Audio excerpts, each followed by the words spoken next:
President Bola Tinubu has called Atiku Abubakar ignorant after the former vice president and the candidate of the ADC's comment of bringing subsidy back.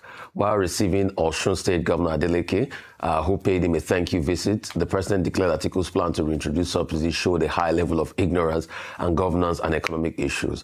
Atiku said if elected president, he will bring back subsidy, making a U-turn from his initial statement in June 2020, which supported the stoppage of subsidies. In a statement, President Tinubu described the proposal as regressive, fiscally unsustainable, and a product of Atiku's desperation to win the presidency. Atiku, who unveiled details of his proposed Atiku economic recovery plan, argued that the FG has failed to adequately account for financial gains from removal of subsidy, the petrol subsidy.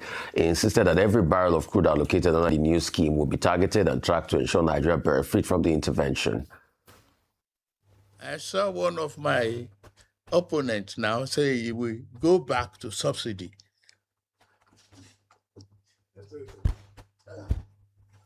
I read it. That is demonstration of a serious ignorance on governance and economy. Before I came here, 27 states are unable to pay salaries. Not to even talk of pensioners, salary of workers in your state. I know a man that raised, whose nickname half salary. They come to the federal, cap in hand, unable to do anything. The salary you pay feeds families. They were the local governments. What we've often called for on this platform repeatedly is that when opposition figures come out to outline their plans in campaigning, it shouldn't be about insults, personal insults. It is providing alternative solutions to problems or challenges already identified. And by doing this and putting out his Atiku Economic Recovery Plan 2027. This is what the presidential candidate of the ADC has done, providing an alternative option to what has been perhaps one of the most unpopular, even though haven't judged necessary, policy directions of the Tinubu administration. And so you can understand why this would be a major talking point amongst the frontliners in the presidential elections, in fact, amongst all the candidates in the presidential elections of 2027. And so this document is definitely in the right direction when we talk about opposition politics and providing alternative solutions to challenges already established. The first thing I'd like to say is that it is important to state that Atiku himself had termed the subsidy regime fraudulent. So in the past, he had seen it as fraudulent, but there's nothing that says that having evaluated the situation, you can continue to work to find out if there's a better solution to the challenges on ground. The other side of this is that on May 29, 2023, President Bola Ahmed Tinubu announced in his inauguration speech subsidy gone. This was not just a decision that was taken unilaterally. In fact, the PIA Act had provided for the removal of subsidy at the end of June 2023. So it was backed by law. The only thing he did was that he fast-tracked the process, saying that the subsidy regime, in its corrupt nature, how fraudulent it was going to cripple the economy. And in his presentation of the reforms scorecard, the Minister of Finance and Coordinating Minister of the Economy, Taiwo Oyedele, broke down what would have happened if the status quo had remained if they didn't take the policy decisions they did in 2023. He talked about how the economy would have effectively crumbled under the weight of a subsidy regime that was not sustainable, as the government could not afford to do it. However, he did own up to the fact that this decision, despite how necessary and the argument for it, has plunged a number of Nigerians into untold hardships and food inflation, making it difficult for Nigerians to be able to feed themselves, transportation costs gone high, and the attendant effect on microeconomics. Praises on the macroeconomics front. Even Bretton Woods institution have praised the Tinubu administration for his move he's going to remove subsidy. So I wanted to set that context, and then let's get into the detail of what Atiku proposed as his alternative. The first thing he did was to change the architecture, the model of subsidy. As opposed to giving it to importers and middlemen, it would go through giving cheaper crude to local refineries based on the premise that it would trickle down to pump price, and that there will be mechanisms in place to ensure that these local refineries were refining in Nigeria and would not, they would stop arbitrage such that this fuel would not go abroad. On the surface of it, it makes a lot of sense, but there are a lot of hurdles or areas that he's made assumptions about that could make his plan almost dead on arrival or almost impossible to achieve. It's not absolutely impossible, but the reality of the markets and the industry might make it difficult. I'll say a few things and I'll hand over to you, Mvimbai. On reading the article, a few things I'd just like him to explain or perhaps give more context to.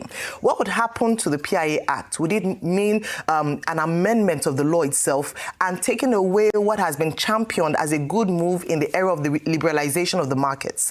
A number of local investors and people who've built refineries in Nigeria have done that on the premise of a deregulation or deregulation of the liberalization of the market. Would he change that, and how does he hope to do that? There's also the assumption that he would have the buy-in of the National Assembly. The ADC, him as president, would need National Assembly and legislative buy-in for that to happen. How confident of this is that? So that is a variable. The other part of it, of course, would be porous borders, political will. We have seen that we can certainly challenge the fraud and corruption in that level if there's political will and if the different agencies responsible take on that. There are a number of things to talk about. Our time is limited and we have a guest that would speak on this matter. But what has been a general consensus is that it is important that we know that what we should look at fuel subsidy removal is the gains we have gotten from it, and transparency and accountability in how the gains of the windfall has been allocated and what it has been used for. That is what the Nigerian people should be calling for. How many schools have been built, and maybe perhaps even explore the use of fuel stamps as subsidy, as a form of subsidy, as opposed to bringing it back and this agreement or this arrangement that Atiku has proposed. What your take on these stories? So I'm going to read a quote. President Tinubu at first does not have a moral right to call Atiku Abubakar an economic ignorant person based on the fact that he called for reintroduction of subsidies. Let me quote and read from an article written by President Tinubu himself in 2012, opposing subsidy removal, where he says that by taking this step, the government has tossed the people into the depths of the midnight sea. Government demands the people swim to safety under their own power, claiming that the attendant hardship will build character and add efficiency to national government. It is easy to make these claims when one is dry and unsure. But government will have us believe that every of the hardship it manufactures for the people is an enduring good thing. This is a lie. The hardship they trust on the poor often bear no other purpose than to keep them poor. I'm not calling Goodluck Jonathan perverse, but I'm saying he is a slave to a wrong-headed economics, and the people will only become a slave to greater misery. President Tinubu, many years after writing this article, went ahead to remove subsidy, and true to his words, the people become a slave to misery in Nigeria. You see, the question I will first ask all of the proponents, and Mr. Taiwo Oyedele, as the Minister of Finance, is that they should please give us an empirical, surgical calculation of the cost of loss of personal value of money that Nigeria suffered based on the inflation and the attendant economic conditions of the removal of subsidy. While they calculate the benefits, 15 trillion or 20 trillion, they say, they should also calculate the cost lost by Nigerians. I can give them some part of the calculation. If companies quoted on the stock exchange because of the devaluation, they lost about 4 trillion, then they should calculate the rest of Nigerians and give us the number. But I can tell them the number is reflecting on the precipitous drop in our GDP value after the devaluation. And that's to the tunes of hundreds of billions. The second point, there is nothing Atiku Abubakar said that is new. It's not a new idea. How did we start subsidy? 73, Yom Kippur War happened. Crude oil prices, the OPEC embargo happened in 73. Crude oil prices rose from $2 per barrel to $12 per barrel. Nigeria was awash with money. but there was also a problem created. High petrol prices, because before then it was a liberalized market. High petrol prices sent inflation to the roof. At the time when Gowon paid the Udoji wage award, inflation had skyrocketed so much in the 70s. So it was a double whammy. A lot of inflation precipitated by the crude oil crisis, and also there was a lot of money in the hands of Nigeria. In fact, it was said that Yakubu Gowon said, the problem is not money, but how to spend it. That's why Obasanjo brought in 1977 a price regulation cap, where pretty much what they did then was to sell crude to refineries at a lower cost so that they will in turn subsidize for the people. That's what Atiku is just saying he wants to do now. We did that up till 1980, 82, 83, 84, 85, 86, when we now had something called the SFEM, Second-Tier Foreign Exchange Market. Remember the SAP debates and everything. When we devalued the Naira, then the government started seeing that the cost was already too much because it was double what they could manage before now. And because of that, then the government also had to jack up prices. But you see, that time coincided with the time that the refineries were already getting decrepit. The refineries were in bad shape. So because of that, the government now transited in the 90s to a model where they did a two-tier system. The first tier system was, number one, get a cartel. Obviously, their friends and cronies and the corrupt people got a cartel. They were bringing in crude. The second tier system was NNPC bringing in and offsetting the other recovery. This system now morphed into a system where it was only these other cartels that were bringing in, lots of people benefited. We know how the days of how people used to bring in water and they would say they brought in crude oil and everything and all of that. And then the next model, we now had to set up the Ike Mokwede committee and said, no, enough of all of this corruption. And when we set up that committee cleaned it up and they said NNPC should be sole importer. But NNPC too has shown great levels of corruption in not declaring what is really happening in the ecosystem. NNPC has not solved the problem. And because of that, the costs have increased.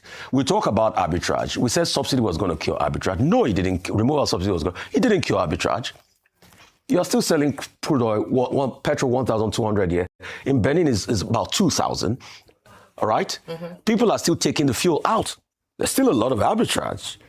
Go to the Payo, or what do they call them in Benin Republic? It's still Nigerian fuel they sell. Those that sell fuel by the roadside. Yes, you can argue that it has reduced the arbitrage, but your devaluation of your currency has even increased the problem because, to a large extent, your fuel is now much cheaper than it used to be before. So easily they can go up it and across the refinery. So that has continued. The lack of transparency, I think, is the reason for the arguments. Because government is never transparent. And I get your point, Vimbai. I mean, I'm developmental in my outlook. I think we should invest in agriculture and everything. But government has shown that any gains, they cannot effectively invest it. And it's a culture of government. Government is known to be wasteful in this country. The Gulf War revenue, the money we put into Gulf War, the money we made from Gulf War, the heavy windfall, we couldn't invest it effectively. All the other windfalls we've made, we couldn't invest in it. The money we kept in sovereign wealth account, the states wanted it, they ate it up like Kobayashi.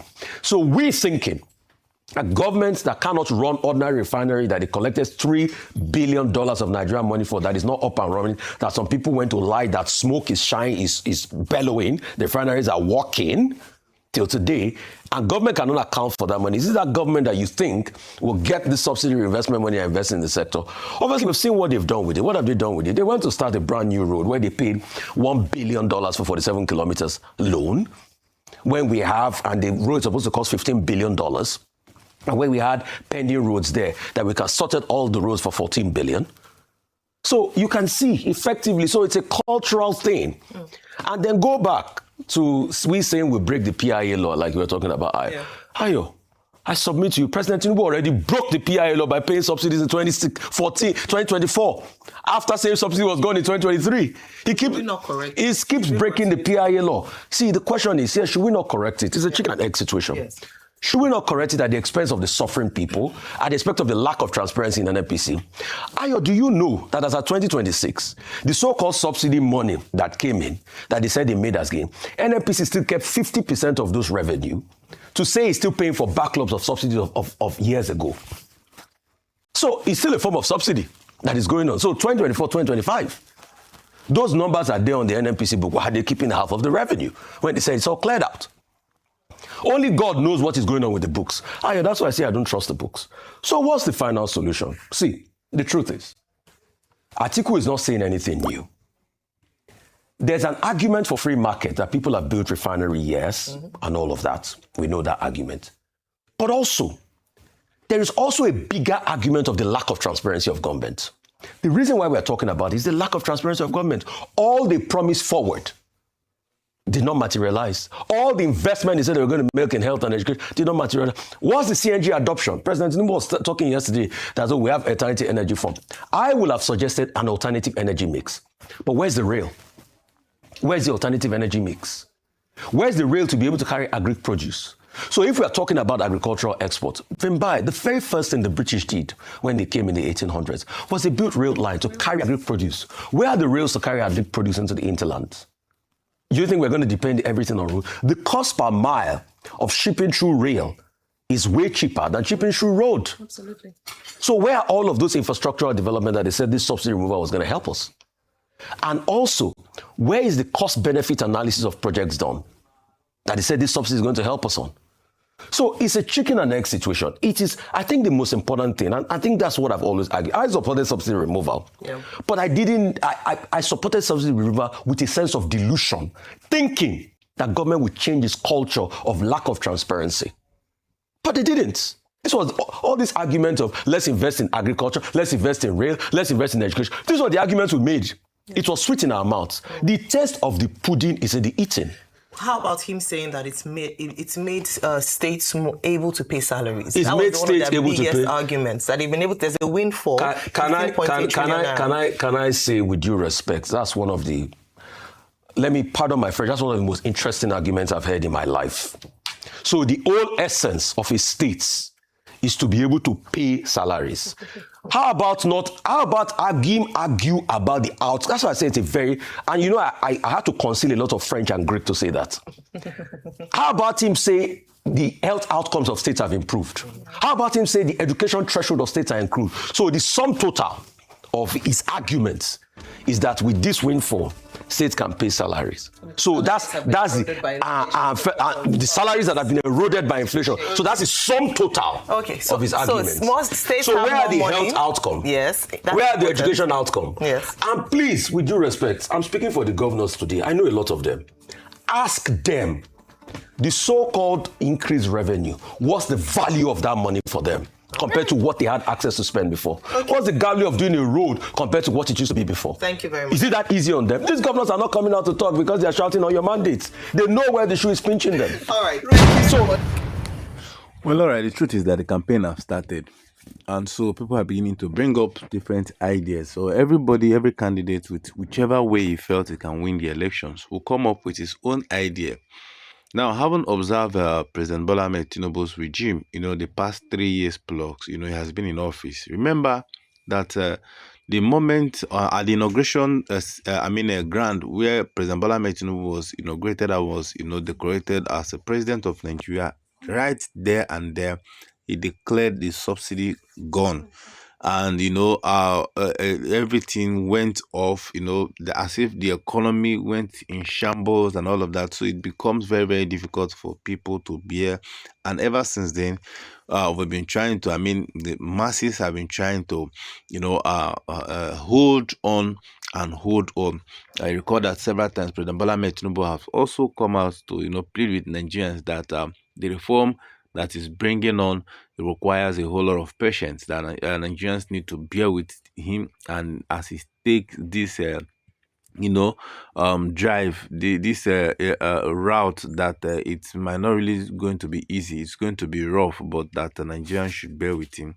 Of course, that at the end of the tunnel there's light, and it's almost 4 years now since the subsidy removal. And of course, people are still yet to see the impact. From what Nigerians are saying, they have not really felt the impact of this subsidy. Rather, it has only, let's say, the governors and the allies, the politicians are the ones enjoying it from the comment sections, not my opinions anyway.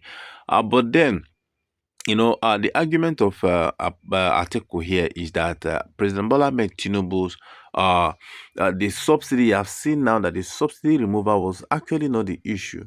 was not the problem of Nigerians, was actually not the issue of the economy. So you recall when the subsidy, before the removal of the subsidy, Nigeria was still striving. Things were still going on very fine. And not until the removal of the subsidy, things skyrocket, escalated and all that. So Atiku is now coming up with a different narrative that when, if being elected, 2027, is going to bring back subsidy, that the subsidy removal is not the problem of the economy, is the management system that is the actual issue of the economy, and not the subsidy remover. And this has triggered the presidency making Tinubu to call him ignorant of governance, that he doesn't understand what governance is all about, that he can't stay off shore and be telling somebody who is there on where to be giving directions, or telling somebody what to do, that is very, very much ignorant. He doesn't know anything.